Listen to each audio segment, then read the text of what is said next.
So for the 655 project, to test the efficiency of honeypots in virtual networks using Docker containers, we first installed the Docker engines on our local machines. And here's the proof. Next, we created our network using the Docker Compose file. As we can see, this is specifying the version of the Docker Compose. Next, we created 1, 2, 3, 4 internal users. These are 2 CentOS operating systems and 2 Ubuntu. Next, we created a web server, Nginx web server, and we exposed port 80 to the public. We also created a MySQL data server, implemented an image for snort, an intrusion detection system, an SMTP server using Mailhog, and the VPN connection. All these containers are in the network called private, which is the network using this subnet. In order to make our network accessible via the internet, we used Play with Docker, which is a website that lets you create instances and launch Docker containers.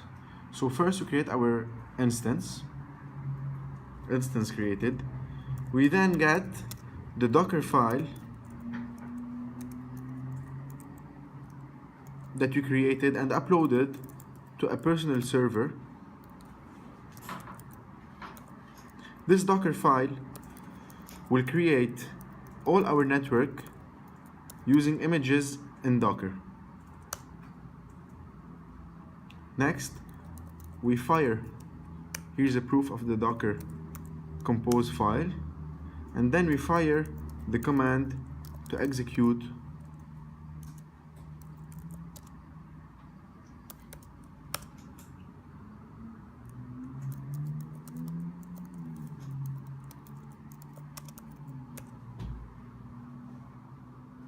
all the images are building. First Nginx, the web server, then the database MySQL. These are multi-layered containers, that's why it will be taking time. This is the snort container.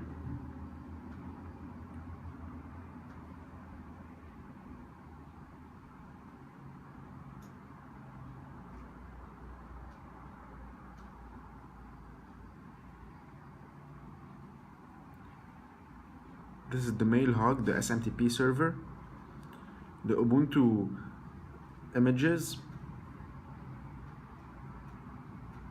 the CentOS images,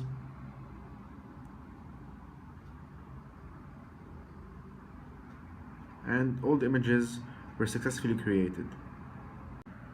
Here are all our images created.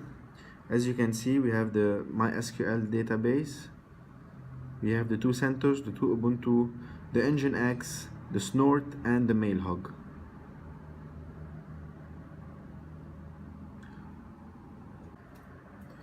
And here you can see our network, root private, which is the network that contains all our images up here. Here we are still in the Play Docker, the environment, and we ran a node.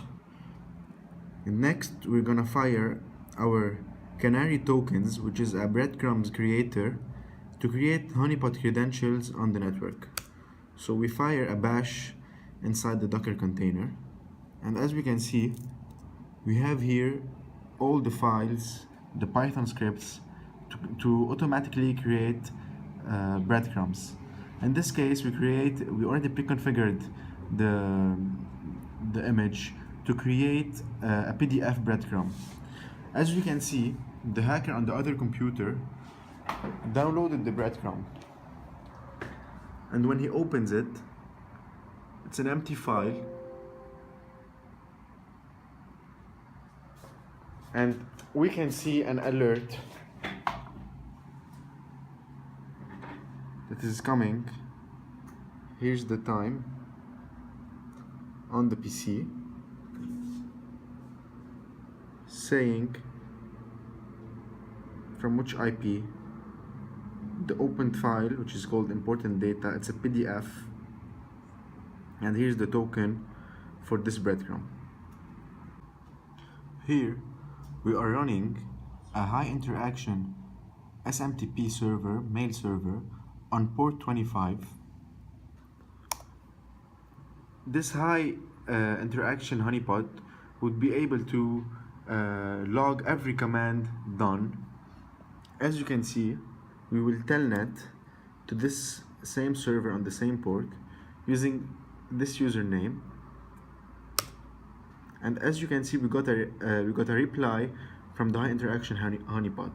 And if we try to write any command, for example, it will be logged on the honeypot with the IP and the timestamp. As you can see, whatever operation you do, it's gonna be on the other side. And even if you quit, you can see the quit command. In this case, we ran a low interaction honeypot server listening on port 25. This honeypot will only log the IP and the timestamp of the connection. As you can see, if we try to connect to the server, we got a reply, a simple reply that it's available, and here we just got accepted connection, logging the port and the IP, and no matter what command you execute, it will not be logged on the honeypot.